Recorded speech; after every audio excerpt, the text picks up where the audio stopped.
진짜 전문가들의 수익률 배틀 주식 빅리그 시작합니다. 안녕하세요. 조지연입니다. 자, 오늘은 이 빅 이슈들이 정말 많았습니다. 엔비디아의 실적 발표, 또 오늘부터 시작되는 잭슨홀 미팅, 네이버의 하이퍼클로버 X 출시, 일본의 오염수 방출, 한국은행 금통위 회의까지. 자, 이렇게 빅 이슈들이 많은 가운데 오늘부터 시작해서 이번 한 주가 이제 시장의 중요한 변곡점이 되지 않을까 싶습니다. 자, 일단 오늘 대기를 타고 있던 중요한 이벤트 하나가 드디어 발사가 됐습니다. 자, 엔비디아의 실적이 드디어 발표가 된 건데요. 자, 엔비디아의 실적, 기대치가 굉장히 높았음에도 불구하고 그 기대치를 뛰어넘는 굉장한 호실적을 보여주면서 오늘 굉장한 관심을 모았습니다. 자, 이렇게 현재 시장은 뚜렷한 주도주가 부재하고 자극적인 테마주 시장으로 돌아가고 있기 때문에 이런 엔비디아발 훈풍이 우리 시장의 주도주 시장으로의 전환을 이끌어낼 수 있을지 지켜보시면 좋을 것 같습니다. 자, 일단 현재 시장 상황 살펴보도록 하겠습니다. 자, 오늘 양시장 빨간불을 켜내고 있는 모습입니다. 장 초반에 오늘 상승 출발을 했는데요. 미국 국채금리가 꺾인 점과 또 엔비디아발 훈풍으로 인해서 장 초반에 강하게 움직였습니다. 그리고 상승폭을 점차 반납을 하다가 현재는 1.23% 상승한 2,536선을 지나고 있고요. 비교적 코스닥 시장이 더 강하게 움직이는 오늘입니다. 현재는 2% 넘게 상승한 901선을 지나고 있는데요. 자, 코스닥 시장 오늘 900선 위로 장을 마감할 수 있을지 지켜보시면 좋을 것 같습니다. 자, 이어서 수급 상황 살펴보도록 하겠습니다. 자, 유가증권 시장부터 살펴보시면 오늘 외국인과 기관의 매수세 유입으로 인해서 시장 지수를 끌어올리고 있습니다. 자, 외국인은 1,623억 원을 사들이고 있고 기관은 2,349억 원을 매수하고 있는 모습입니다. 자, 현재 개인은 3,858억 원을 팔고 있습니다.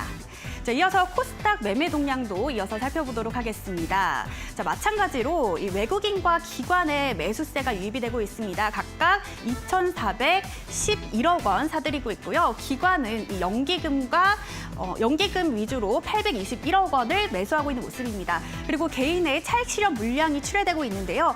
3천억 원 넘는 물량이 현재 출회되고 있는 모습입니다. 자, 이어서 특징주들 살펴보도록 하겠습니다. 자, 가장 먼저 이 엔비디아 관련주들인데요. 자, 엔비디아의 실적이 발표되자마자 반도체주들이 이제 움직이는 걸까요? 자, 오늘 엔비디아의 효과로 국내 반도체주들도 강하게 움직이고 있습니다. 자, 먼저 삼성전자 보시면 1.49% 상승해서 현재 68,100원을 지나고 있고요. SK하이닉스도 4% 이상 상승한 모습입니다. 그 외에도 한미반도체는 오늘 좀 빠진 모습이네요. 그리고 이오테크닉스 4% 이상, 그리고 이수페타시스 0.14% 강보합 움직임 보이고 있습니다. 자, 이어서는 네이버 보도록 하겠습니다. 자, 네이버가 오늘 하이퍼클로버 X를 드디어 공개하면서 주가 흐름이 좋습니다. 자, 네이버의 AI는 그간 네이버에 모인 차별화된 데이터베이스를 가지고 있기 때문에 국내 AI 시장에서 독보적인 경쟁력을 지니고 있다라고 평가를 받고 있는데요. 자, 네이버 같은 경우에는 이 이슈가 아니더라도 이미 탄탄한 펀더멘털을 지니고 있는 기업입니다. 자, 그 파이가 더 커질 수 있을지 관심이 주목되고 있습니다. 자, 이어서는 특징주 시큐레터 살펴보도록 하겠습니다. 네, 오늘 상장한 기업인데요. 이 코스닥 상장 첫날 급등을 했습니다. 자, 시큐레터는 악성 코드를 탐지하는 보안 소프트웨어 개발 업체입니다.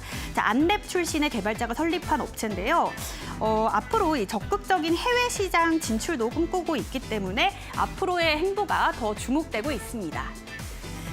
자, 오늘처럼 이렇게 빅 이슈가 많은 시장에서 어떤 이슈에 더 무게감을 실어야 할지 오늘 주식 빅리그를 통해서 알아가 보시기 바랍니다. 주식 빅리그 지금 출발합니다.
네, 이어지는 순서 리그 핫이슈 시간입니다. 자, 오늘은 헤르메스 스탁 하창환 본부장과 함께합니다. 안녕하세요. 네, 안녕하십니까. 네, 반갑습니다.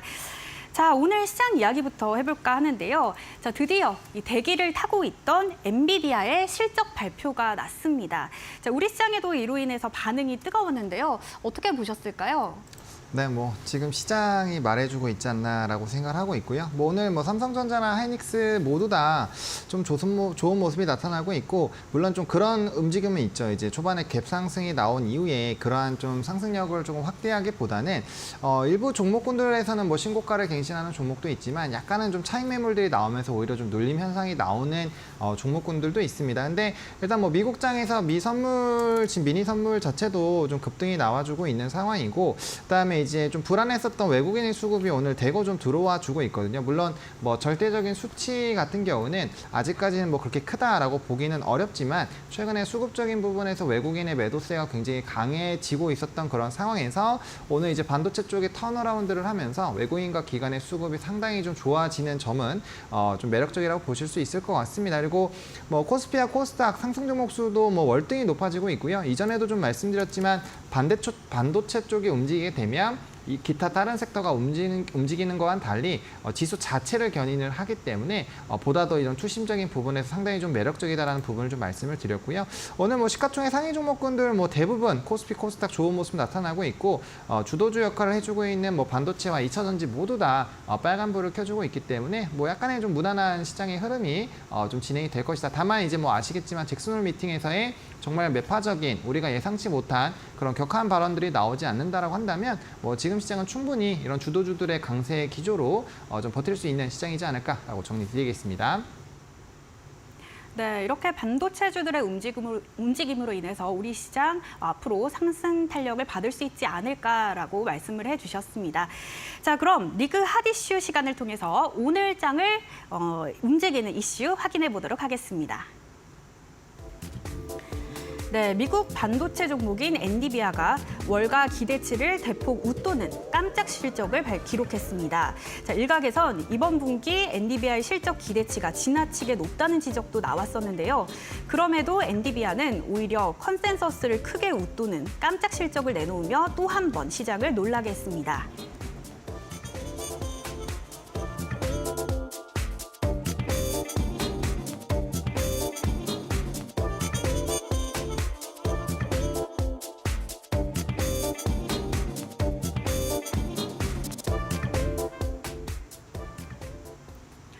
네, 이 엔비디아의 실적에 대해서 기대치가 굉장히 높았는데 굉장한 호실적을 발표를 했습니다. 자, 지금 시장은 이 단기적인 테마주 장세를 꽤 오랜 시간 지속을 하고 있기 때문에 엔비디아발 훈풍이 이렇게 또 전반적인 시장 분위기를 환기시킬 수 있을지가 궁금한데요. 전문가님 어떻게 생각하실까요? 네, 앞서서 좀 시장에서도 좀 언급드렸다시피 일단은 반도체와 2차전지 쪽에 대한 이런 주도주 흐름들이 좀 좋게 흘러가게 되면 자연스럽게 시장은 좀 상승을 할 수 있다라고 보시면 좋을 것 같고, 거래 대금을 좀 보시게 되면요. 아직까지는 이제 전거래일과 크게 차이는 없지만, 만약 이게 연속성이 생기고 이제 본장에서 엔비디아가 추가적인 상승력이 나오게 된다라고 한다면 아마 거래 대금 자체가 다시 한번 좀 늘어나는 움직임들이 나타나게 될 거거든요. 그러니까 이게 특정 섹터로 수급이 쏠릴 때 다른 기타 섹터가 좀 쉬어갈 때는 항상 거래 대금 자체가 15조에서 한 17조 사이일 때가 그렇습니다. 기본적으로 20조가 넘어가기 시작하면은 2개 이상의 섹터가 동시에 좀 급등력이 나올 수 있고요.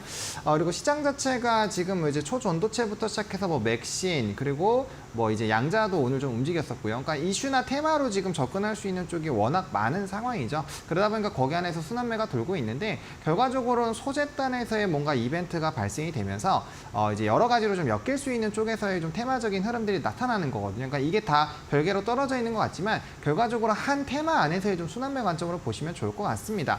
근데 이제 오늘 조금 의미가 있는 거는 여전히 이런 이제 테마주들이 움직임이 나타나고 있음에도 불구하고 대표적으로 오늘 TFE라는 이제 삼성전자향 소켓 종목이 오늘 상한가 기록을 했다가 지만 26%대 상승력을 좀 유지를 해주고 있는 상황. 상황이거든요. 그리고 앞서 말씀드린 것처럼 뭐 삼성전자나 하이닉스 같은 경우도 지금 빨간불을 켜주고 있는 상황이기 때문에 아무래도 기대감 자체는 상당히 좀 높아질 수밖에 없다.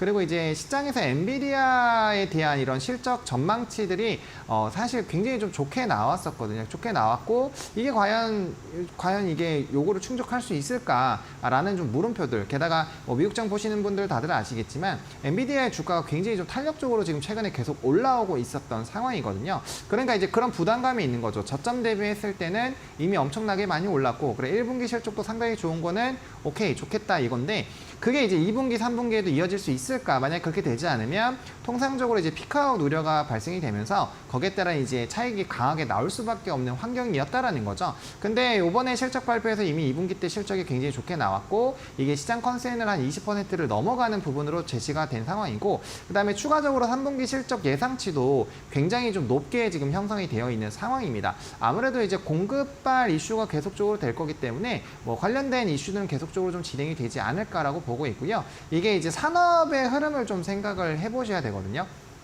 만약에 이런 뭐 생성형 AI라든지 이런 이제 데이터 속도를 굉장히 따지는 이런 산업군들이 굉장히 발전을 하고 있는데 요게 만약에 뭐 여러 가지 산업들이 지금 다 개화기가 아니라 성숙기에 있다라고 한다면 수요단에서의 강력한 이 트리거가 발생되기가 좀 어려울 수 있습니다. 그러다 보니까 이런 뭐 공급단의 이슈에서 문제가 생겨도 단기적인 부분으로 이제 해소를 할 수 있겠지만 지금 이 시장 자체는 개화기거든요. 그렇기 때문에 수요는 폭발적으로 늘어날 수밖에 없는 환경이고요. 그래서 엔비디아도 지금 AI 반도체 HBM 뭐 같은 경우도 거의 4배 이상 공급량을 늘리려고 하고 있는 상황이기 때문에 그 얘기가 뭐냐? 결국엔 지금 시장이 수요가 엄청나게 많이 늘어나고 이게 공급단이 부족하다라는 것이 증명이 되고 있는 거죠. 그리고 이미 엔비디아에서의 이런 생산량 중에 24년치까지는 이미 다 판매가 끝난 상황이기 때문에 그러한 관점으로 본다라고 한다면 추가적으로 뭐 하이닉스라든지 이제 삼성전자에 대한 이런 턴키 방식으로의 수주 기대감들도 높아질 수 있는 상황이고 이미 뭐 삼성전자 같은 경우는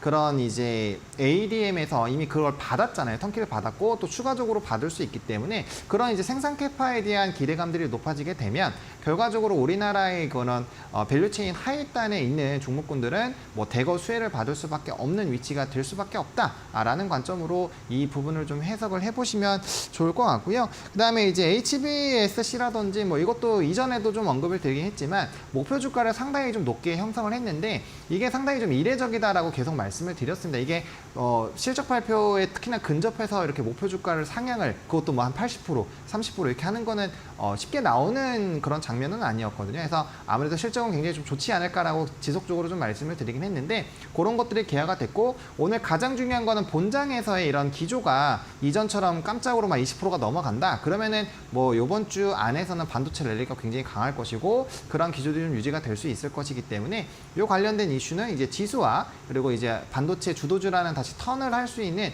좀 중요한 빅 이벤트이기 때문에 관련된 흐름들을 좀 잘 체크를 해보시면 어떨까 싶습니다. 네, NDBI 효과로 이 국내 반도체주들도 강한 탄력을 받고 있습니다. 자, 그동안 답답한 흐름을 이어갔던 삼성전자가 이 박스권 장세를 뚫을 수 있을지도 관심이 모아지고 있는데요. 자, 그렇다면 이 전문가님, 지금 상황에서 어떤 전략 세우면 좋을까요? 반도체 같은 경우는 뭐 저는 뭐 여전히 매수 의견으로 좀 보셔도 괜찮다라고 생각을 하고 있습니다. 그 이유가 오늘은 좀 조정이 나왔습니다만 결과적으로 이 관련돼서 수요가 높아지고 공급이 늘어나면 앞서 말씀드린 그 밸류체인 하위단에 있는 종목군들이 좋아질 수밖에 없는 상황이거든요. 그렇게 된다면 뭐 주가가 저점에서 많이 올라왔고 오늘 같은 경우 좀 조정이 나오는 이유가 앞서 말씀드린 것처럼 본장에서 만약에 꺾이면 뭐 다음날에 개파락은 좀 예정이 되어 있는 거 아니겠습니까? 그러니까 본장을 보고 다시 추격을 해도 크게 문제가 없는 가격선까지 빠졌어요. 예를 들면은 뭐 한미반도체 같은 종목 같은 경우는 오늘 장 초반에 이제 거의 시가가 거의 고가 위치로 되어 있지만 이게 지금 5일선 부분에서 위치가 유지가 되고 있는 상황이거든요. 그리고 최근에 차트 기조를 보시면 뭐 주가가 저점에서 굉장히 좀 많이 올라와 있는 상황인 거죠. 그러다 보니까 이 추세가 아직 꺾였다라고 보기가 전혀 어렵습니다. 근데 만약에 엔비디아가 거기다가 이제 애프터마켓에서 10% 정도 오전에는 좀 상승이 나왔는데 이게 만약에 장 중에 실제 본장에서 한 15%, 20% 올라간다라고 한다면 그 이상의 갭 상승이 나올 확률이 크거든요. 본장에서의 움직임이 좋게 나오게 되면 따라갈 수밖에 없는데 그 변동수를 굳이 오늘 다 감안을 할 필요가 없다라는 거죠. 그래서 그런 부분에서 일부 차익 매물들이 좀 나왔다라고 보시면 좋을 것 같고 특히나 한미반도체 같은 경우는 다들 아시겠지만 지금 이 HBM 관련된 부분에서는 가장 대장주 중에 하나로 이슈가 되고 있는 상황이고요. TC 번더에 대한 기대감들이 굉장히 좀 높아지고 있는 상황이죠. 수직화에서 이제 증착을 하는 그런 기술이 상당히 필요하고 이쯤 관련된 부분에서도 수요도들이 굉장히 높아질 거기 때문에 메모리 업체뿐만 아니라 이제 오사트 관련된 기업들도 충분히 관심을 가질 수밖에 없는 상황이고요. 이 회사에서 지금 TC 번더에 대한 매출 비중이 10%가 좀 안 됩니다. 그래서 이게 엄청나게 실적을 좀 턴하기는 어렵다라고 생각을 하실 수 있겠지만 앞으로의 성장 기조를 본다라고 한다면 충분히 좀 매력적일 수밖에 없는 환경이다라고 보시면 좋을 것 같고요. 이 회사 같은 경우 너무나도 잘 아시겠지만 비전 플레이스먼트라든지 EMI 차단막 실드 같은 부분에서 이제 전 세계 점유율 1위를 이미 기록을 하고 있고 이건 좀 오래됐죠. 그리고 이제 마이크로소라는 이 제품을 2년 전부터 개발을 하면서 이게 이제 상용화가 되고 계속적으로 이제 실적적인 부분에서 턴이 되고 있었던 상황입니다. 그래서 이번에 실적이 좀 안 좋았던 거는 대부분의 반도체 밸류체인 하위단에서 있었던 종목군들과 마찬가지로 이 업황 자체가 턴을 하는 것이 상당히 좀 중요한데 그렇게 됐을 때도 호공정 업체가 가장 먼저 또 수혜를 받을 수 있는 위치에 있기 때문에 실적은 충분히 좀 우상이 되지 않을까라고 보고 있고요. HBM3가 이제 공급이 이제 제대로 진행되는 하반기부터 이제 실적 반영이 되면서 충분히 내년까지 실적에 대한 상방이 상당히 좀 열릴 수 있다라는 관점으로 본다면 충분히 좀 눌림목 매수에서는 좀 유의하지 않을까라고 생각을 하고 있고요. 그래서 만약에 이 종목을 좀 관심 있게 보신다라고 한다면 53,000원까지로 약간의 좀 분할 매수 관점 53,000원에서 57,000원으로 매수 밴드를 좀 잡아왔거든요. 그래서 그 안에서의 좀 기회를 잡아보시면 좋을 것 같고요. 충분히 만약에 본장에서 좀 급등이 나온다고 한다면 단기적으로 7만 원 이상은 충분히 노려보실 수 있다라고 정리를 드리겠고 손절 라인 같은 경우는 사실상 좀 이제 위치 에너지 따라 좀 다를 수가 있는데 좀 짧게 보시는 분들은 한 48,000원대 끊으시면 될 것 같고요. 조금 이제 2차로 분할 매수까지 생각하시는 분들은 45,000원 정도 부분으로 생각을 해보시면 좋을 것 같습니다. 네, 한미반도체 앞으로도 계속적인 수혜가 예상이 되면서 매수가는 53,000원에서 57,000원 선 잡아주셨고요. 목표가는 7만 원, 손절가는 45,000원 잡아주셨습니다. 자, 한미반도체 가장 먼저 언급을 해주셨는데요. 자, 그렇다면 이 두 번째로 볼만한 종목 또 있을까요? 네, 제가 앞서서 이제 삼성전자향 부분을 조금 언급을 드렸는데 나머지 두 종목은 이제 삼성향 관련된 소켓 종목군들 좀 들고 왔습니다. 이제 대표적으로 ISC라는 종목인데요. 이 종목도 이제 한미반도체와 더불어서 사실상 이제 이런 HBM 관련된 선두 종목 중에 하나입니다. 일단 이제 러버 소켓 부분에서 좀 독보적인 실리콘 소켓 관련된 부분에서 좀 독보적인 지위를 가지고 있다라고 보시면 좋을 것 같고요. 이건 이제 DDR5라든지 이제 새롭게 이런 HBM을 만들게 되면 관련된 소켓에 대한 수요가 상당히 좀 늘어나게 되는데 이게 새로운 모델들이 나오게 되면 소켓을 새로 만들어야 되고 그 본을 따야 됩니다. 그러다 보니까 가격이 굉장히 좀 높게 되고 관련된 부분에서 이제 수요도들이 높아질 수밖에 없는 환경이거든요. 그러니까 고마진의 제품들을 좀 잘 판매할 수 있다라는 부분에서 상당히 좀 매력적이다라고 보시면 좋을 것 같고요. 그다음에 최근에 자금 조달에 대한 부분들에 좀 이슈가 있었고 이게 재투자로 좀 진행이 될 거기 때문에 이런 부분들 좀 참고를 해보시면 좋을 것 같고 특히나 영업이익률이 상당히 좀 좋다라는 점 그리고 이제 업황에 대한 턴어라운드 기조들도 나타나고 있는데 일단 소켓 관련된 부분에서의 기대감은 당연히 나올 수밖에 없죠. 왜냐하면 제품의 생산이 늘어나게 되면 테스트를 해야 되기 때문에 그 수요는 높아질 수밖에 없는 환경이다라고 보시면 좋을 것 같고 지금 4분기부터 이제 메모리 가격 그리고 내년 상반기부터 낸드에 대한 좀 흐름들이 좋아지지 않을까라는 기대감이 있기 때문에 관련된 소켓의 수요의 증가만 나타나더라도 상당히 좀 매력적일 수밖에 없다. 게다가 이제 비메모리 쪽에 대한 매출 비중도 상당히 좀 높아지고 있다라는 점도 좀 긍정적이다라고 보시면 좋을 것 같고요. 관련된 부분이 또 마진율도 높기 때문에 사실상 기대감은 굉장히 좀 높아지고 있다. 특히나 이제 GPU 쪽에 대한 비중들이 상당히 좀 높아지지 않을까라고 보고 있기 때문에 향후 이런 이제 데이터 속도를 좀 처리하는 부분에서의 좀 매력도가 높아지게 되면 관련된 기대감들은 계속적으로 좀 유지가 되지 않을까라고 보고 있는 상황이고 뭐 이 종목 역시나 한미담 반도체와 마찬가지로 가장 대장 역할을 해주고 있는 종목군들이기 때문에 선도 기업으로 좀 관심 있게 보시면 좋을 것 같습니다. 그리고 가격 전략을 좀 말씀을 드리면 오늘 좀 눌리지 않을까라고 생각을 했는데 역시나 좀 조정이 나오네요. 그래서 매수 밴드를 제가 이제 96,000원에서 102,000원 정도로 좀 잡아놨거든요. 그래서 이 안에서의 분할 매수 관점 보시면 좋을 것 같고 만약에 좀 나는 보수적으로 보겠다라고 하시면 88,000원까지 좀 하방 열어놓고 더 대응을 추가적으로 해보시면 좋을 것 같고요. 손절가 같은 경우는 78,500원을 갭을 다 메우는 흐름들이 나타나게 되면 거기에 따라 좀 끊어주시면 될 것 같고 이제 고가 같은 경우는 이전 고가를 좀 돌파를 하면서 125,000원 1차로 충분히 돌파가 가능하지 않을까라고 좀 정리를 드리겠습니다. 네, 두 번째 종목은 ISC 말씀을 해주셨습니다. 매수가는 96,000원에서 102,000원, 그리고 목표가는 125,000원, 손절가 78,500원으로 잡아주셨습니다. 자, 그렇다면 또 마지막 종목 뭘까요? 네, 마지막 종목은 TFE라는 종목인데요. 이거는 이제 앞서 소개해드린 ISC에서의 좀 반사 수혜를 누릴 수 있는 업체입니다. 앞서서 이제 SK그룹으로 ISC가 조금 접근이 됐기 때문에 이게 분명 삼성양 소켓에 대한 비중이 달라질 수 있거든요. 근데 이 순서가 ISC와 TFE 그리고 TSE라는 종목으로 이제 순서대로 좀 넘어가게 되는데 ISC가 이제 SK 쪽으로 넘어갔기 때문에 과거의 전례를 보면은 보통 이제 공급사를 좀 변형을 하거든요. 그럼 그 물량들이 넘어가게 되는데 그게 이제 TFE로 넘어올 것이다라는 전망이 가장 높습니다. 그래서 관련된 수혜를 좀 크게 받을 수 있는 상황이고 이 회사도 역시나 소켓이라든지 뭐 COK 같은 사업을 영위를 하고 있고 뭐 MS가 상당히 좀 높은 기업입니다. 그래서 내수 쪽에서는 뭐 상당히 조금 좋은 흐름들이 나타나고 있다라고 보시면 좋을 것 같고요. 사실 이 기업에서의 좀 단점이 내수에 좀 많이 치중이 되어 있다는 점인데 요거는 이제 북미에 대한 지사를 설립하면서 수출 데이터들을 계속적으로 좀 늘려 나갈 예정이고요. 그다음에 지금 이 회사가 오늘 가장 좀 주가가 탄력적으로 움직인 게 유통 주식 수가 그렇게 많지가 않습니다. 이제 최대 주주가 70%를 넘게 갖고 있기 때문에 사실상 전체적인 유통 주식 수가 한 23, 4%라고 보시면 되는데 그 중에서도 최근에 주가가 6월 중순부터 계속적으로 상승력이 나왔기 때문에 실질적인 가용 유통 물량이 한 10%에서 15% 정도 본격적인 차익이 나오지 않으면 그 정도라고 생각을 하고 있거든요. 그렇기 때문에 거래량 동반해서 상승력이 나오면 굉장히 그 탄력도가 세게 나올 수 있는 상황이고 오늘 또 전고점 라인을 거래량 동반으로 돌파가 나왔기 때문에 크게 주가만 지금 한 20%를 크게 이탈하지 않는다라고 한다면 다음 거래일도 충분히 추가적인 급등을 기대를 해볼 수 있는 상황이고 그때부터는 이제 뭐 전부 다 수익권에 있기 때문에 반도체 업황에 대한 좀 이런 엔비디아의 주가 움직임이라든지 이런 거에 따라서 상방 흐름은 상당히 좀 달라질 수 있지 않을까라고 좀 정리를 드리도록 하겠습니다. 네, 엔비디아와 관련해서 TFE까지 알아봤습니다. 자, 이렇게 하창환 본부장과 시장의 뜨거운 이슈 체크해 봤는데요. 본 방송에서 제공하는 정보는 투자 판단에 대한 조언일 뿐 해당 종목의 가치나 상승률을 보장하지 않는다는 점 유의하시기 바랍니다.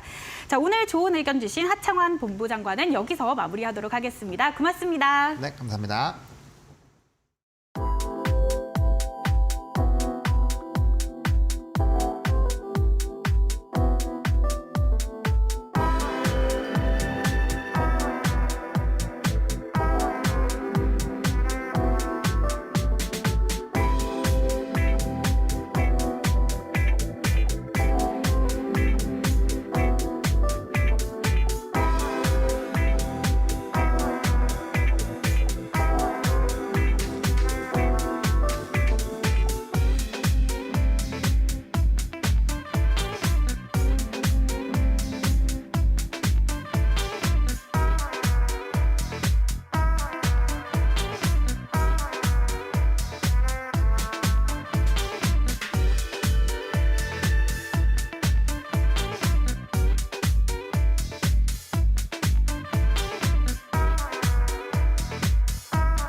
네, 이 종목 살까 말까 시간입니다. 자, 오늘장 특징주들을 정리하고 앞으로 더 갈지, 오늘이 고점일지 판단하는 시간인데요. 자, 오늘의 시간은 지니인베스트먼트 강태공 전문가 함께합니다. 안녕하세요. 네, 안녕하세요. 네, 반갑습니다. 자, 오늘 세 가지 종목에 대한 체크 해볼 텐데요. 자, 먼저 첫 번째 종목부터 확인해 보시죠. 네, 오늘의 첫 번째 종목 함께 확인해 보도록 하겠습니다. 오늘의 첫 종목으로는 SK하이닉스 보도록 할 텐데요. 이번에도 다시 한번 외치게 되는 것 같습니다. 땡큐 엔비디아. 이 엔비디아가 2분기 실적을 발표하면서 오늘 관련주들 우리 증시에서도 흐름이 나쁘지 않습니다. 엔비디아 2분기 어닝 서프라이즈를 보여주면서 전분기 대비는 100%가 넘는 상승분을 보여줬는데요. 2분기에 이미 어닝 서프라이즈를 보여줬지만 3분기에 대한 실적 또한 긍정적인 전망이 나오면서 추가적으로 수의 기대감은 높아지고 있는 상황인 것 같습니다. 이에 오랫동안 11만 닉스에 갇혀있던 SK하이닉스, 오늘은 드디어 12만 닉스까지 올라서는 모습을 보여줬죠. AI 확산 수요가 계속 급증하고 있습니다. 그렇기 때문에 HBM 시장을 눈여겨볼 수밖에 없는데 SK하이닉스 같은 경우는 이미 이 시장에서 선점을 하고 있는 대표적인 기업 중 한 곳입니다. 이 HBM 4세대 제품을 이미 양산한 것은 SK하이닉스가 유일하고요. 또 지난 21일에는 HBM 5세대로 불리는 HBM3E까지 개발을 했고 이미 여러 가지 고객사에게 샘플을 공급하기 시작했다라는 소식도 전해져 왔습니다. 최근 주가적인 흐름을 놓고 봤을 때 삼성전자보다도 SK하이닉스가 훨씬 더 유동적으로 움직이는 모습도 보여주고 있는데요. 이 HBM 시장은 2025년까지 연평균 20% 넘게 오를 것이다라는 성장 전망치도 나오고 있습니다. 이 HBM 시장을 사실상 양분하고 있는 SK하이닉스이기 때문에 하반기로 갈수록 실적 개선과 관련된 기대감도 높아지고 있는데요. 그렇다면 현재 구간에서의 매수 포인트는 어떠할지 전문가님과 함께 확인해 보시죠. 네, 첫 번째 종목은 반도체 대장주 SK하이닉스였습니다. 자, 이 종목에 대해서 어떤 의견 가지고 계실지 전문가님, 고입니까? 스탑입니까? 고라고 좀 말씀을 드리겠습니다. 일단은 뭐 SK 하이닉스 자체의 성장성이라든지 전망성만 봤을 때는 더 갈 수 있다. 고라고 좀 말씀드리겠지만 그렇다고 신규 분들에게 이제 매수자의 영역이다 좀 말씀드리고 싶은 거고 신규 분들에게는 매수 추천해드리고 싶지는 않아요. 그 이유에 대해서 좀 설명을 드리도록 할 건데 자, 일단 첫 번째로 SK 하이닉스라는 종목이 우리가 조금 더 갈 수 있다라고 볼 수 있는 이유가 뭐냐고 하면은 이런 것이 월봉상 보통 이제 신고가 패턴이라 표현할 수 있어요. 과거의 고점대를 강력하게 뭐 했습니까? 이제 고점에서부터 지속적인 강한 하방이 나왔다가 최근에 하방 추세를 돌파하면서 상방이 나와주기 시작해요. 근데 이런 상방이 지금 나와주는 자리를 본다라고 하면은 자, 우리가 이런 지지 자리를 이제 각 저항이라고 표현을 하죠. 그러니까 과거에 이제 지켜줘야 될 자리, 저항과 지지였던 자리를 돌파하면서 하방 추세 돌파했습니다. 자, 그러면서 최근엔 또 뭐 하냐고 하면은 그 다음에 지켜줘야 될 자리였죠. 그 다음에 지켜줘야 될 자리, 즉 저항 자리를 뭐 했습니까? 이번에 다시 돌파하면서 안착하는 모습이 보여주고 있어요. 그래서 이런 패턴이 나와준다라고 하면은 장기적인 우상향을 기대해 볼 수 있고요. 우상향과 함께 또 무엇을 기대해 볼 수 있다? 우리가 이제 쌍봉 패턴이라든지 신고가 패턴이라든지 일단 차트적으로 봤을 때는 뭐 우리가 이게 신고가가 될지 쌍봉이 될지는 우리가 뭐 장담은 못해요. 하지만 적어도 과거의 고점이었던 15만 원까지는 일단 올라가는 데 있어서 문제가 되지 않을 거다 좀 말씀드리고 싶고요. 특히나 이제 아까 이제 앵커님께서 말씀해 주셨지만 이 SK 하이닉스라는 종목이 올라가는 이유가 엔비디아의 실적 발표 때문입니다. 사실상 이 엔비디아가 이제 챗 GPT 이후에 AI 반도체 이런 것들을 굉장하게 시장에서 급성장시키고 있는 추세인데요. 중요한 거는 여러분들도 알다시피 삼성이라든지 SK 하이닉스 이 두 기업이 여기서 최대 실적, 이제 이윤을 남기기 위한 경쟁을 지속적으로 하고 있는 상황이죠. 그러한 과정에서 이제 SK 하이닉스 같은 경우는 뭐합니까? 삼성을 제치고 5세대에 대해서는 세계 최초의 타이틀을 차지한 만큼 사실상의 지금 흐름을 본다라고 하면은 SK 하이닉스의 상승폭보다 삼성전자의 상승폭보다 SK 하이닉스의 상승폭이 더 커요. 그러다 보니까 사실 이제 엔비디아에 대한 반사이익은 삼성보다는 SK이지 않을까 이런 관점에서 봤을 때는 추가적인 상승 모멘텀은 분명히 있다라는 겁니다. 특히나 이제 월가에서 이제 예상하는 건 뭐라고 예상하느냐? 엔비디아의 지금 지금 깜짝 실적 때문에 증시가 급등하기도 했고요. 엔비디아의 주가가 급등하기도 했고 반도체 역시도 급등하기도 했지만 사실상 월가에서 봤을 때는 지금보다도 엔비디아는 뭐한다? 2배는 더 상승한다라고 밝히는 만큼 거기에 관련되어 있는 모멘텀으로서 SK 하이닉스도 함께 상승하기에는 충분하다라는 겁니다. 다만 문제는 뭐냐? 이 SK 하이닉스를 아까 얘기했다시피 매수 추천해 드리지 않는다라는 거는 우리는 지금 이제 다 압니다. 삼성전자라든지 SK 하이닉스라든지 반도체 관련되어 있는 업종들이 앞으로 이제 더 크게 상승할 것이고 꾸준하게 갈 거라는 건 알아요. 근데 문제는 삼성이라든지 SK 하이닉스 이런 이 대기업 이런 우량주가 10% 30% 오를 때는요. 이제 여기에서 반사익을 갖고 가는 저가형 스몰캡 종목들이 몇 배가 오르느냐. 10% 30%가 아니라 100% 300%도 오른다라는 거예요. 그러다 보니까 우리는 뭐다? 이 SK 하이닉스가 차트적으로 봤을 때 쌍봉을 맞고 죽을지 신고가 패턴을 만들지 확답을 지을 수 없는 상황에서 오히려 올라가지 못한 반도체 관련되어 있는 반사이익으로서 SK 하이닉스가 올라갈 때 2~3배는 더 크게 갈 수 있는 저가형 스몰캡 종목, 오르지 않은 종목에 좀 매수 포인트를 잡아보시라 말씀을 드리겠습니다. 네, SK하이닉스 현재 뭐 차트상으로도 좋고 또 이 엔비디아 효과로 이 삼성전자보다 더 강한 탄력 받을 것이다라고 말씀을 해주셨습니다. 자, 그렇다면 이어서 두 번째 종목도 확인해 보도록 하겠습니다. 네, 이어서 오늘의 두 번째 종목입니다. 두 번째로는 두산 함께 보도록 할 텐데요. 두산 로보틱스와 관련해서의 기대감, 두산 먼저 확인해 봐야겠습니다. 일단 이르면 올해 10월에 코스피 시장에 입성할 수 있을 것으로 기대감이 나오고 있는 상황이죠. 현재 몸값만 하더라도 1.7조 원이 훌쩍 넘어설 것이다라는 기대감이 나오고 있습니다. 말 그대로 하반기 IPO 대여라고 불리는 두산 로보틱스 같은 경우 두산이 90%의 지분율을 가지고 있기 때문에 현재 시점에서는 많은 분들이 두산을 주목하고 있는데요. 일단 두산 로보틱스는 2015년에 처음 출범을 했습니다. 이 협동 로봇 양산을 시작하고 2018년 이후로는 국내에서 줄곧 1위 자리를 지켜왔고요. 21년부터는 세계 시장에서 4위의 이름을 올리고 있습니다. 2021년부터 2년 연속 연간 협동 로봇 누적 판매량이 1,000대를 넘어섰다라고 하고요. 업계에서도 가장 많은 라인업을 가지고 있는 대표적인 업종이라고 생각해 보시면 될 것 같습니다. 또 최근에는 해외 채널 확대를 적극적으로 추진하고 있고 또 장기적으로는 B2C까지도 로봇 시장을 확대할 것이다라는 기대감이 나오고 있죠. 또 GPT 기반에서 협동 로봇 솔루션을 개발한다라는 소식도 전해진 상황인데요.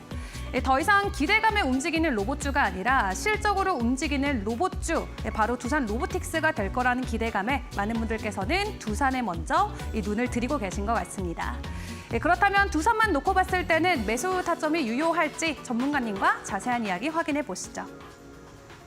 네, 두 번째 종목은 두산이었습니다. 자, 이 종목 역시 전문가님께 여쭤보도록 하겠습니다. 자, 이 종목 고일까요? 스탑일까요? 두산 역시도 일단 고라고 좀 말씀을 드리겠습니다. 일단 고라고 말씀을 드릴 수 있는 이유가 뭐냐고 하면은 일단 두산 역시도 엔비디아, 지금 앞에 이제 SK 하이닉스 이야기를 많이 했죠. 사실 엔비디아가 내년까지 간다라고 하면은 여기에 대한 반사이익, 우리가 테슬라가 지속적으로 성장하면서 2차 전지주들의 랠리가 왔던 것처럼 엔비디아가 지속적으로 성장하고 상승할수록 여기에 관련돼 있는 반사이익 종목을 무시할 수는 없어요. 근데 두산 같은 경우는 기본적으로 뭐 이제 HBM 뭐 이런 쪽으로 좀 다르긴 하지만 AI 반도체 GPU 쪽으로 해가지고 뭐 하고 있습니까? 이 엔비디아 쪽에 AI 핵심 부품인 이제 하이엔드 동박 적축망을 공급을 하고 있습니다. 그러면서 거기에 따른 실적이 나와주다 보니까 최근에도 여러분들이 보시면 아시겠지만 최대 실적을 기록하는 그런 모습이 나와주고 있죠. 하지만 이제 이것이 실적이 끝난다라고 하면은 이거는 사면 안 된다라고 얘기하겠지만 이제 앞서 얘기했다시피 엔비디아의 매출이라든지 실적, 주가가 2배가 더 예상되는 만큼 엔비디아의 실적이 증가할수록 여기에 부품을 공급하는 두산 역시도 실적 모멘텀이 더 따라와 줄 수밖에 없고요. 실적에 대한 우상향을 우리가 조금씩 기대해 보기에는 충분하지 않을까 좀 말씀을 드리고 싶습니다. 자, 그리고 제일 중요한 거는 앞서 두산 로보틱스에 대한 상장을 얘기했었는데요. 제가 예전에도 계속해서 얘기했습니다. 에코프로가 확률 선제주에서 끝날 수가 없는 이유, 더 가야 되는 이유가 뭐라고 했습니까? MSCI 지수 편입 이슈도 있지만 에코프로 머티리얼즈라는 이 기업이 상장하기 전에 에코프로를 죽일 수 없다라고 분명히 말씀을 드렸어요. 두산 로보틱스 역시도 지금 상장하기 전에 이 두산이라는 이 종목이 기업이 지금 무너진다라고 하면은 사실 상장 당시의 상장가라고 우리가 이야기를 하죠. 상장 이후에 개인들의 수급이라든지 이런 것들 주가에 굉장히 악영향을 끼칠 수밖에 없습니다. 그러다 보니까 두산 로보틱스가 상장하기 전에 이 두산이란 기업, 사실 이 두산 로보틱스뿐만 아니라 모든 기업들이 상장하기 전에 그룹으로 엮여 있는 기업들은 그 그룹주를 강하게 끌어올리면 올렸지 죽이지 않는다라는 거예요.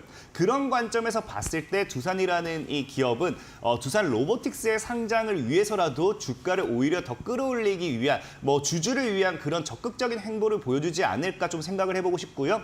특히나 이제 차트를 보시면 이게 더 좋은 게 월봉상이라고 우리가 표현을 할 수 있죠. 지금 월봉상 이렇게 보시면 아시겠지만 거의 이 자리가 언제냐고 하면 거의 15년입니다. 15년 동안 박스권을 행보했어요.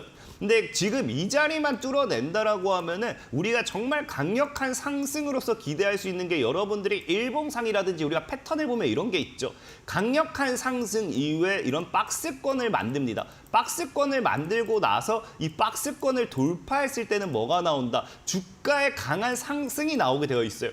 근데 지금 이 두산이란 자리가 어떤 자리다? 박스권을 돌파하기 직전 이 122,500원대만 강력하게 뚫어낸다라고 하면은 이 15년 동안 행보했던 이 구간대를 강하게 뚫어내는 이 상승 모멘텀이 되기엔 충분하다라는 겁니다. 그러다 보니까 두산도 고라고 좀 외치고 싶고요. 다만 문제는 이제 박스권이라는 이 개념에서 봤을 때 두산은 하단을 잡으면 5만 원까지 박스권이 형성이 되어 있어요. 그러다 보니 무리하게 올라타시기보다는 오히려 이제 아래로 빠질 때 저가 매수의 기회로 삼는 그런 쪽으로 좀 보시면 도움이 될 것 같다라고 말씀을 드리면서 두산 역시 고라고 좀 말씀을 드리겠습니다. 네, 두산에 대해서도 고 의견 주셨습니다. 이 저가 매수를 노리면 좋을 것 같다라는 전략도 함께 제시를 해주셨는데요. 자, 두산 로보틱스의 상장이 예정된 점 그리고 엔비디아의 핵심 소재를 공급하는 점을 짚어주셨습니다. 자, 그렇다면 마지막 종목 확인해 보시죠. 네, 오늘의 마지막 종목입니다. 마지막 종목으로는 데브 시스터즈 함께 보도록 하겠습니다. 장중에 20% 넘는 상승부를 보여줬는데요. 크게 두 가지 이슈 확인해 볼 수 있겠습니다. 일단 데브 시스터즈 같은 경우는 기존의 게임들의 서비스 장기화로 인해서 매출 규모가 축소되어 왔었죠. 하지만 드디어 데브 시스터즈가 신작으로 돌아왔습니다. 이 모바일 신작 브릭시티가 글로벌에 정식 출시하는데요. 이 브릭을 조립해서 도시를 건설하는 샌드박스 게임이라고 합니다. 이 브릭시티는 앞으로도 글로벌적으로 큰 인기를 끌지 않을까 하는 업계의 기대감이 동시에 나오고 있는데 기존의 대표작이었던 쿠키런 같은 경우도 현재 중국에서 예약 1위에 오르면서 중국 안에서의 흥행 기대감까지 동시에 불고 있습니다. 사실 이번 분기도 적자를 내면서 5개 분기 연속적으로 적자를 기록하고 있죠. 실적 부진이 나오고 있지만 다시 한번 신작과 관련된 모멘텀 그리고 기존 게임과 관련해서 중국 흥행 기대감이 불러일으켜드리고 있는데요. 그렇다면 올 하반기에 데브 시스터즈는 실적 반등을 노려볼 수 있을지 전문가님의 의견도 함께 확인해 보도록 하겠습니다. 네, 마지막 종목 데브 시스터즈였습니다. 자, 전문가님, 이 종목도 또 고일까요? 아니요, 데브 시스터즈는 스탑이라고 좀 말씀을 드리고 싶습니다. 일단 스탑이라고 좀 말씀드리고 싶은 이유는 데브 시스터즈는 차트를 좀 먼저 보고 우리가 이야기를 해야 돼요. 데브 시스터즈 같은 경우 사실 오늘장에서 오늘이라고 우리가 확답은 지을 수 없었지만 조만간 반등이 나올 거다라고 생각할 수 있는 구간이 뭐냐고 하면은 지금 일단은 기술적인 반등이 나와줘야 되는 자리죠. 기술적인 반등이 나와줘야 되는 자리인데 이 차트의 흐름을 본다라고 하면은 자 지금 일단 기술적인 반등의 자리에서 이제 삼각수렴대입니다. 완전히 저항을 맞는 자리죠. 그러니까 삼각수렴대에서 보통 제가 이야기했던 게 변곡점이라고 해가지고 돌파 이후에 강한 상승이던가 여기서 저항을 맞고 강하게 무너지던가 뭐 이런 표현을 많이 했었어요. 근데 데브 시스터즈 같은 경우 지금 보시면 일단 우리가 일봉상 보시면 아시겠지만 지금 누가 봐도 3,000원짜리를 이제 19만 9천 원, 약 20만 원까지 이렇게 끌어올렸다라는 거는 우리가 특정 주체가 주가를 가지고 놀았다라고 좀 생각을 할 수 있어요. 그러다 보니까 보통 이런 자리에서는 우리가 무엇을 생각해야 되느냐? 이런 자리, 그러니까 단기간에 엄청나게 급등했다 무너지는 자리에서 추가적인 상승이 아니라 남은 물량을 개인들에게 넘기는 그런 흐름이 나와주는 경우가 많습니다. 그러다 보니까 좀 조심해야 된다라고 좀 말씀을 드리고 싶고, 특히나 데브 시스터즈 같은 경우가 다른 이 이슈가 없었다고 하면 괜찮아요. 근데 이슈가 뭐가 있습니까? 지금 데브 시스터즈 같은 경우 이 최고점 11월 달에 있죠. 3,000원대에서 약 20만 원까지 주가를 끌어올린 자리에서 뭐가 나왔냐고 하면요. 임원들이라든지 대주주들이라든지 지분을 넘기는 블록들이 나와줬어요. 이렇다라는 거는 정말 앞으로의 주가에 기대를 할 만한 게 사실 없지 않을까. 지금 게임에 대한 모멘텀이 나와주긴 했습니다. 신작이라든지 쿠키 킹덤이라든지 이야기가 나와주고 있는데, 사실상의 뭐 제 개인적인 견해입니다. 이 게임을 해봤을 때 저는 재밌었다고 좀 느낀 적이 없어요. 그러다 보니까 이 게임을 가지고서 중국 시장에서 예약이 이 1등이라는 거지, 이게 매출이라든지 이런 것들이 과연 따라올 수 있을까? 그리고 제일 중요한 거는 지금 얘네가 정말 올라가기 위해서는 과거에 이 파동이 쿠키 킹덤으로 갔습니다. 그러면은 정말 얘네가 이 실적이나 이런 게 따라와줘야 되는데, 사실상의 여러분들이 데브 시스터즈가 여기까지 올라갔을 때 쿠키 킹덤이라는 종목의 실적 때문에 올라갔느냐? 실적 때문에 올라간 게 아니에요. 이 당시는 여러분들이 주식을 안 하셨으면 모르겠지만 2020년도, 2021년도 이때는 우리가 굉장히 게임주가 강세였어요. 메타버스 관련된 게임이 나오기도 했고요. 펄어비스에서 도깨비라는 게임이 나와주면서 이게 엄청난 흥행이다 뭐 하면서 그 관련 수주도 움직이기도 했고요. NC소프트라든지 넷마블이라든지 그냥 게임이랑 엮이는 종목들이 뭐다? 다 올라가는 그런 시장이었습니다. 그런 시장 속에서 뭐였다? 게임주들의 쿠키 킹덤이라는 모멘텀을 가지고 올라갈 수 있었던 거지, 사실 지금 자리에서는 실적이 따라올지도 모르는 거고요. 그 다음에 이제 게임주들 지금 굉장히 약세입니다. 게임주들 거의 다 바닥에 있어요. 그러니까 게임주들이 다시 한번 시장을 받쳐주는 그런 분위기도 아니기 때문에 괜히 잘못 물렸다가는 물량을 넘기는 파동에서 내가 매수를 하게 됐다. 3,000원에서 20만 원까지 올라갔죠. 지금 자리에서 다시 3,000원까지 갈 수도 있기 때문에 가급적이면 매수는 추천드리지 않는다라고 좀 말씀을 드리겠습니다. 네, 데브 시스터즈 스탑 의견 주셨습니다. 지금 게임주 관련해서 전체적인 흐름도 좀 약세 흐름이고 뭐 좋은 모멘텀도 없다라고 아주 냉정하게 얘기를 해주셨네요. 자, 이렇게 세 가지 종목 의견을 제시해 주셨습니다. 자, 저희는 다시 한번 투자 포인트 정리하고 돌아오도록 하겠습니다.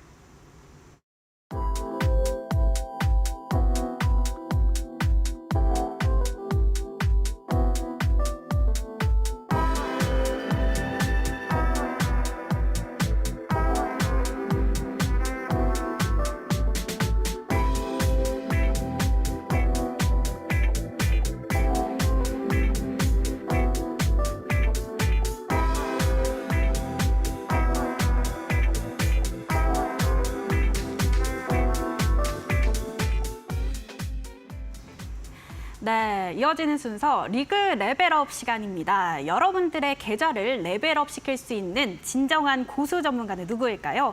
자, 수익률에 따라서 하수부터 신까지 전문가의 등급이 나눠지게 되는데요. 자, 오늘 이 시간은 중수입니다. 현재 강태공 전문가와 함께합니다.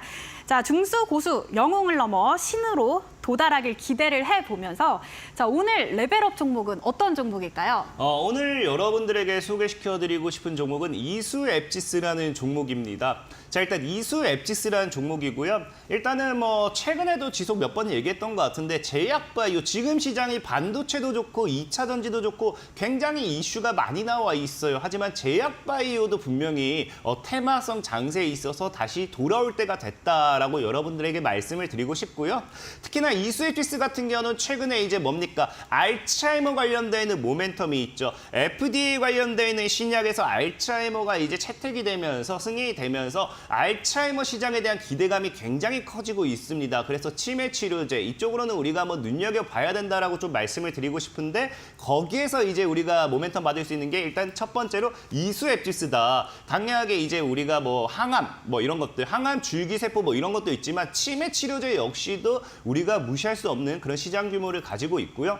자, 두 번째로 일단 또 이제 이수앱지스 같은 경우는 이제 파바갈이라고 이제 여러분들 아실 겁니다. 이제 파바갈이라고 해서 희귀질환 파브리병 치료제로서 최근에 이제 러시아 쪽으로서 기술 이전 수출 계약을 이제 하게 되죠. 자, 그러면서 이제 이 판매 허가를 획득하게 되면서 초도에 얼마나 물량을 공급할 것인가, 이 초도 물량 공급과 함께 이 앞으로 이 이수앱지스의 실적에 대한 모멘텀이 굉장히 기대가 되는 상황이에요. 그래서 제약주 같은 경우는 실적 모멘텀이 따라오지 못한다라고 하면 굉장히 많은 분들이 리스크를 가지고 가는데, 이 이수앱지스 같은 경우는 지금 이제 알츠하이머라든지 이제 파바갈 관련해 가지고 실적 모멘텀도 앞으로 눈여겨봤을 때는 충분히 꾸준한 우상향을 가지고 가기는 충분하다라고 좀 말씀을 드리고 싶고, 사실상의 이수앱지스를 소개시켜드리는 가장 중요한 이유는 저는 차트입니다. 늘 말하지만 제가 신이 되지 못해도 언젠가 여러분들이 이 종목을 가지고서 신이 된다라고 하면 그것만큼으로도 충분하다 말씀드렸죠.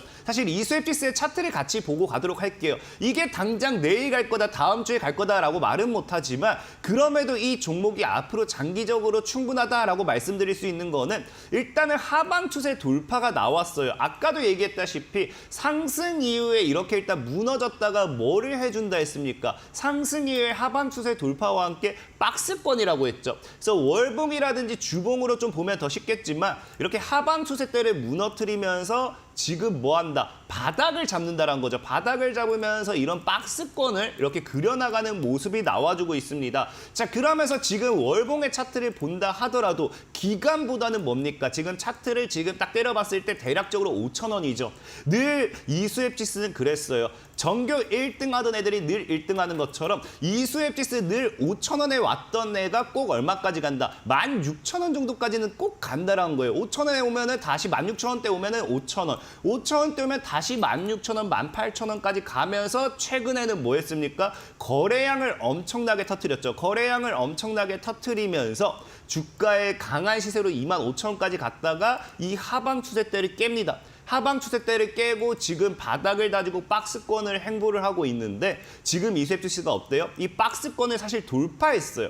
기존의 박스라고 하면은 늘 윗꼬리가 달아가지고 한 7,500원 정도죠.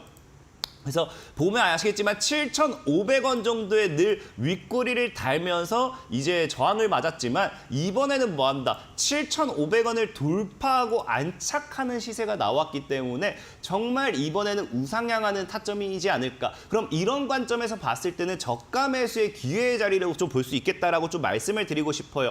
그래서 일단 이수앱지스는 지금 자리에서부터 여러분들이 여유롭게 분할 매수 포지션을 취한다고 하면은 5,000원 정도까지 여유롭게 분할 매수 포지션을 취했으면 좋겠고, 손절 가격 같은 경우는 지금 이제 과거 저점인 최저가 4,950입니다. 이거를 이탈하는 4,900원 정도를 잡는다라고 하면은 충분히 안정적인 매매 가능하고요. 제가 봤을 때 그런 목표가는 박스권의 상단인 얼마 15,000원까지 노려볼 수 있지 않을까 좀 말씀을 드리면서 장기적으로 이수앱지스 잘 눈여겨보시라 말씀을 드리겠습니다.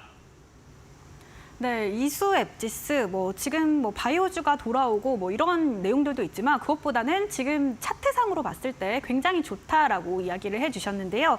저가 매수의 자리를 노려보면 좋을 것 같다라고 말씀을 해주셨습니다. 자, 목표가는 15,000원, 손절가는 4,900원 제시를 해주셨습니다.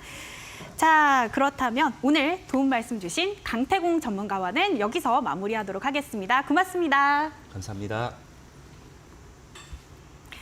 네, 주식 빅리그 저희가 준비한 소식은 여기까지입니다. 자, 마감장도 이데일리 TV와 함께 하시면서 오늘도 현명한 투자 전략 세워보시길 바라도록 하겠습니다. 시청해주신 여러분 고맙습니다.